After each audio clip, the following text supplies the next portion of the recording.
नमस्कार, स्वागत है आप सभी का वाईबीएन बिहार झारखंड में। मैं हूं आपके साथ मुदिता। आज हम आपको बिहार विधानसभा के उस दिन की कहानी सुनाने जा रहे हैं जब बजट सत्र की कार्यवाही अचानक लोकतंत्र, संविधान और विकास के अधिकारों की बहस में बदल गई। सदन के भीतर शब्दों की तलवारें चली, विपक्ष ने सरकार को कटघरे में खड़ा किया और आखिरकार एक मंत्री का बयान कार्यवाही से हटाना पड़ा। ये सिर्फ एक बयान का मामला नहीं था, बल्कि सवाल था कि क्या सरकार कटौती प्रस्ताव लाने वाले विधायकों को विकास रोकने की धमकी दे सकती है।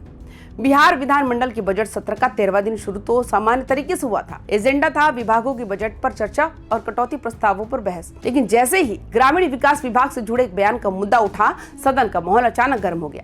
आरजेडी विधायक कुमार सर्वजीत खड़े हुए और उन्होंने सीधा सवाल सरकार से पूछा। उन्होंने कहा कि अगर ये सच है कि कटौती प्रस्ताव वापस नहीं लेने पर विधायकों के क्षेत्रों में विकास कार्य रोके जाएंगे, तो ये लोकतंत्र की आत्मा पर हमला है। उनका कहना था कि कटौती प्रस्ताव लाना हर विधायक का संवैधानिक अधिकार है। ये संसद और विधानसभा की परंपरा का हिस्सा है। अगर सरकार इसी पर नाराज होकर विकास रोकने की बात करती है, तो फिर विपक्ष की भूमिका क्या रह जाएगी। उनकी आवाज में सिर्फ राजनीतिक विरोध नहीं, बल्कि एक संवैधानिक चिंता झलक रही थी।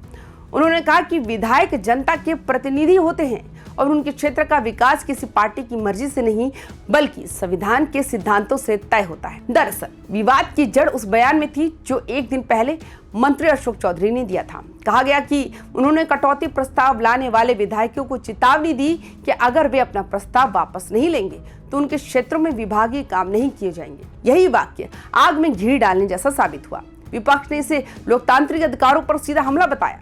सदन में शोर मच गया। विपक्षी विधायक अपनी सीट से खड़े होकर विरोध जताने लगे। कुमार सर्वजीत ने संविधान के अनुच्छेद 14 का हवाला देते हुए कहा कि भारत का संविधान समानता की बात करता है। अगर किसी विधायक के क्षेत्र में सिर्फ राजनीतिक असहमति के कारण विकास रोका जाता है, तो ये समानता के सिद्धांत का उल्लंघन है। उन्होंने मांग की कि मंत्री अपने बयान पर स्पष्टीकरण दे और ये भरोसा दिलाए कि किसी भी क्षेत्र के साथ भेदभाव नहीं होगा। इस पूरे घटनाक्रम ने सदन को दो हिस्सों में बांट दिया। एक तरफ विपक्ष इसे तानाशाही मानसिकता बता रहा था, दूसरी तरफ सरकार इसे संदर्भ से बाहर लिया गया बयान बता रही थी। सरकार की ओर से जवाब देने के लिए खड़े हुए विजय चौधरी। उन्होंने कहा कि राज्य सरकार सभी क्षेत्रों के विकास के लिए प्रतिबद्ध है। उन्होंने ये भी कहा कि बातचीत के दौरान कभी कभी शब्दों का चयन ठीक नहीं होता, लेकिन सरकार का उद्देश्य किसी भी क्षेत्र को दंडित करना नहीं है। उनके शब्दों में संतुलन था, लेकिन विपक्ष संतुष्ट नहीं हुआ। उनका कहना था कि ये सिर्फ शब्दों की गलती नहीं, बल्कि सोच की झलक है। अगर मंत्री ऐसा कह सकते हैं, तो इसका मतलब कहीं ना कहीं ये मानसिकता मौजूद है कि विकास को राजनीतिक हथियार की तरह इस्तेमाल किया जा सकता है। इसी बीच स्पीकर को हस्तक्षेप करना पड़ा। उन्होंने संसदीय परंपराओं का हवाला देते हुए कहा कि किसी भी मंत्री को ऐसा बयान नहीं देना चाहिए जिससे सदन की गरिमा पर सवाल उठे। इसके बाद फैसला लिया गया कि अशोक चौधरी का विवादित बयान सदन की कार्यवाही से हटा दिया जाएगा।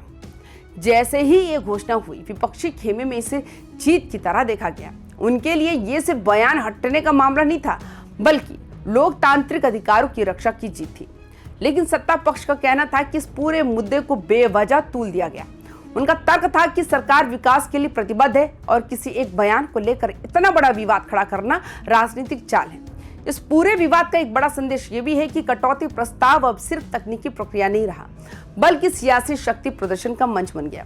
कटौती प्रस्ताव का उद्देश्य होता है कि सरकार के बजट पर सवाल उठाए जाए, उसकी प्राथमिकताओं को चुनौती दी जाए और जनता के मुद्दों को सामने लाया जाए। लेकिन जब इस पर यह कहा जाए कि प्रस्ताव लाने वालों को विकास से वंचित किया जाएगा, तो ये संसद और विधानसभा की मूल भावना के खिलाफ जाता है। आज विपक्ष ये सवाल पूछ रहा है, क्या विकास सरकार की कृपा है या जनता का अधिकार?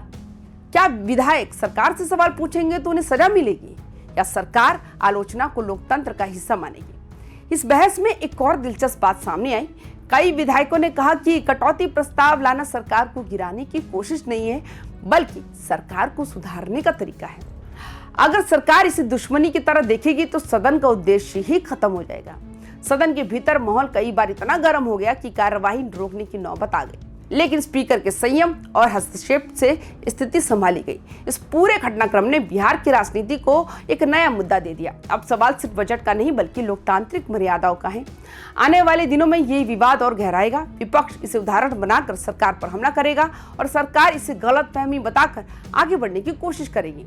लेकिन जनता के लिए सबसे बड़ा सवाल यही है, क्या विकास को राजनीतिक बहस से ऊपर रखा जाएगा या विकास भी सियासत की भेंट चढ़ेगा? दोस्तों, ये घटना हमें याद दिलाती है कि लोकतंत्र सिर्फ चुनाव का नाम नहीं है। लोकतंत्र का असली इम्तिहान सदन के भीतर होता है, जहाँ सवाल पूछने की आजादी है और जवाब देने की जिम्मेदारी दोनों साथ साथ चलती है। आज बिहार विधानसभा में जो हुआ वो सिर्फ एक बयान का विवाद नहीं था, वो सोच का टकराव था, जिसमें एक तरफ सत्ता की ताकत थी और दूसरी तरफ संविधान की ताकत। अब देखना यह है कि सरकार इस विवाद से क्या सबक लेती है और विपक्ष इसे किस दिशा में ले जाता है। आप क्या सोचते हैं? क्या मंत्री का बयान लोकतांत्रिक मर्यादा के खिलाफ था या विपक्ष ने इसे जरूरत से ज्यादा बढ़ा दिया? अपनी राय हमें कमेंट बॉक्स में जरूर बताएं। ऐसी ही राजनीति की हर बड़ी हलचल और हर बहस और हर अंदरूनी कहानी के लिए देखते रहिए YBN बिहार झारखंड। नमस्कार।